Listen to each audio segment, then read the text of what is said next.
इतना कहकर भगवान अंतर ध्यान हो गए। तब देवनिधि कहने लगे, हे महर्षि, जैसे गंगा जी में स्नान करने से मनुष्य पवित्र हो जाता है, वैसे ही भगवान की इस कथा को सुनकर मैं पवित्र हो गया। कृपा करके उस स्तोत्र को कहिए जिससे उस ब्राह्मण ने भगवान को प्रसन्न किया। लोमश जी कहते हैं कि उस स्तोत्र को पहले गरुड़ जी ने पढ़ा, उनसे मैंने सुना। हे विप्र, ये स्तोत्र अध्यात्म विद्या का सार, पापों का नाश करने वाला है। वासुदेव, सर्वव्यापी, चक्रधारी, सज्जनों के प्रिय, जगत के स्वामी श्री कृष्ण को नमस्कार है। जब स्तुति करने वाला जिसकी स्तुति की जाए तथा सभी जगत विष्णुमय है, तो किसकी स्तुति की जाए? जिस भगवान के श्वांस वेद हैं, फिर कौन सी स्तुति उनकी प्रसन्नता के लिए की जा सकती है? जिसको वेद नहीं जान सकते, न वाणी न मन जान सकता है, उसकी स्तुति में अज्ञानी क्या कर सकता है? सारा चर अचर संसार जिसकी माया से चक्र की तरह घूम रहा है, इसी से हे प्रभु आप चक्रधारी कहलाते हो। ब्रह्मा विष्णु आप ही हो। सारे संसार को उत्पन्न करने वाले ब्रह्मा को भी आप उत्पन्न करने वाले हो। जब जीव शरीर को धारण करता है तब उसमें ज्ञान उत्पन्न होता है। तुम सब सुखों के दाता हो, इसमें कोई संदेह नहीं है। आपसे संपूर्ण सुखों को देने वाली बुद्धि उत्पन्न होती है। आप ही पांच कर्मेंद्रिया, पंच महाभूत तथा मन के विविध भाव हो। ब्रह्मा विष्णु रुद्र की कल्पना से आप संसार की कल्पना इसी प्रकार करते हो जैसे पिता पुत्री की। कवियों में जो रूप शोभा देता है, उन निर्गुण विष्णु भगवान को मैं नमस्कार करता हूँ। जिसमें ज्ञान रखने से श्रुतियों में कहे हुए कर्मों को लोग करते हैं, उस परम ब्रह्म को मैं नमस्कार करता हूँ। मैं उस सत रूप हरि को, जिसको योगी लोग सब प्राणियों में आत्मरूप में देखते हैं, उपासना करते हैं, जिसको अद्वैत कहते हुए गाते हैं और यज्ञ करते हैं, उस माधव भगवान को मैं नमस्कार करता हूँ। मनुष्यों को माया तथा मोह में पैदा हुए विचित्र आभास, अहंकार तथा ममता को जानकर खो देते हैं, उन भगवान को मैं नमस्कार करता हूँ। संसार में मनुष्यों के मोह रूपी वायु से सदा भभकने वाली ज्वाला आपके चरण कमल की छाया पहुँचने से नहीं जलाती, जिसके स्मरण मात्र से मोह अज्ञान रोग दुख दूर हो जाते हैं, उस अनंत रूप को नमस्कार करता हूँ। जिसमें मिल जाने पर और किसी दूसरे की इच्छा नहीं रहती, जिसको जानकर अद्वैतवादी आत्मा को देखते हैं। यदि विष्णु शब्द का अर्थ और उसके विषय का ज्ञान एक ही होता तो इस सत्य से हे माधव, इस संसार की माया में फंसकर तेरे ही ध्यान में रत रहता।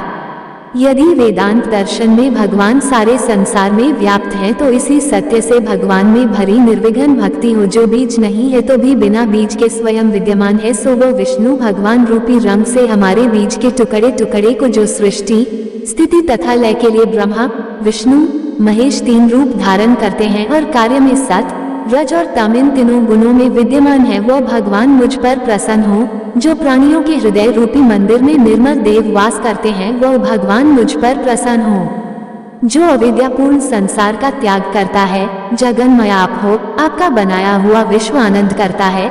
आपके त्याग करने पर अपवित्र हो जाता है, उसका साथ करने पर भी तुम बिना साथ के बने रहते हो। विकाररहित जिनके चारवाक पंचभूत योग से पैदा हुआ चैतन्य मानते हुए उपासना करते हैं। जैन लोग आपको शरीर का परिणाम मानते हैं और सांख्यवादी तुम्ही को प्रकृति से परे पुरुष मानकर ध्यान करते हैं। जन्म इत्यादि से रहित चैतन्य रूप सदा आनंद स्वरूप उपनिषद जिसकी महिमा गाते हैं। आकाशादि पंच महाभूत देह मन बुद्धि इंद्रियां सब कुछ तुम ही हो, तुमसे अलग और कुछ नहीं।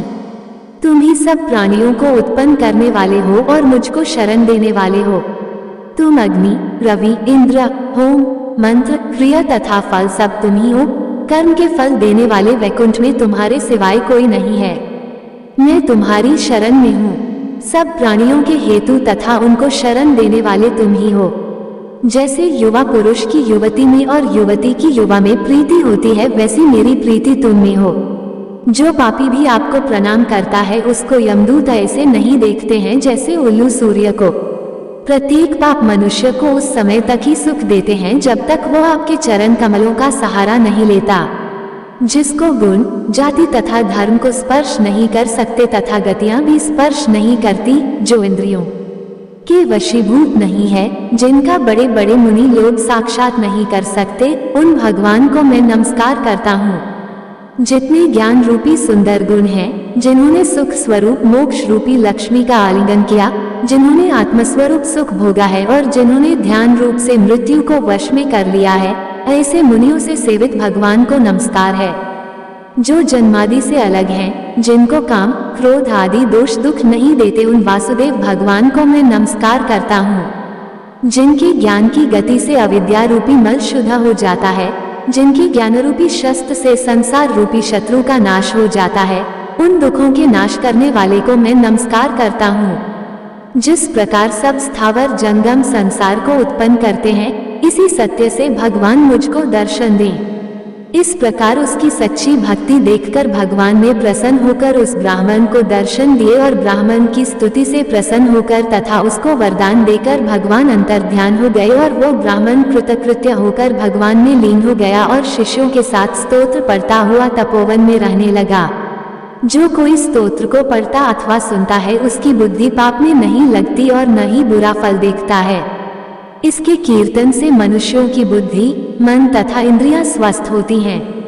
जो भक्तिपूर्वक इसके अर्थ को विचार कर इसका जप करता है, वो वैष्णव पद को प्राप्त होता है। इसके सदैव पढ़ने से मनवांछित कार्य सिद्ध हो जाते हैं।